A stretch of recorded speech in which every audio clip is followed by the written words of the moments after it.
কক্সবাজারের চকরিয়ায় যৌথ বাহিনীর অভিযানে ডাকাতের হামলায় লেফটেন্যান্ট তানজিম সারোয়ার নির্জন নামে এক সেনা কর্মকর্তা নিহত হয়েছেন। মঙ্গলবার বাংলাদেশ আর্মির ভেরিফাইড ফেসবুক পেজে এ তথ্য জানানো হয়েছে।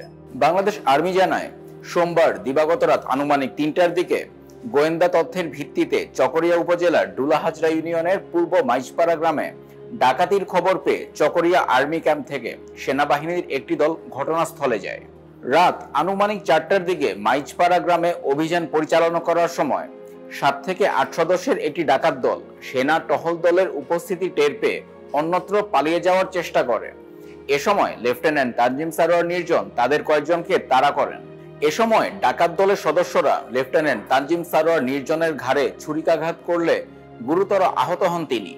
এতে তার প্রচুর রক্তক্ষরণ শুরু হয়। তাৎক্ষণিকভাবে তানজিম সারোয়ার নির্জনকে উদ্ধার করে মালুমঘাট মেমোরিয়াল হাসপাতালে নেওয়া হলে কর্তব্যরত চিকিৎসক তাকে মৃত ঘোষণা করেন।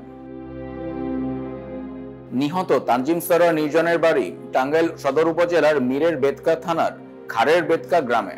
তানজিম সারোয়ার নির্জন পাবনা ক্যাডেট কলেজ থেকে উচ্চ মাধ্যমিক শেষ করে ৮২তম দীর্ঘমেয়াদী কোর্সের সঙ্গে বাংলাদেশ মিলিটারি একাডেমি থেকে ২০২২ সালের ৮ই জুন আর্মি সার্ভিস করে কমিশন লাভ করেন। উল্লেখ্য, ঘটনাস্থল থেকে ৩ জন ডাকাতকে আটক সহ একটি দেশীয় বন্দুক, ৬ রাউন্ড গোলাবারুদ উদ্ধার করা হয়।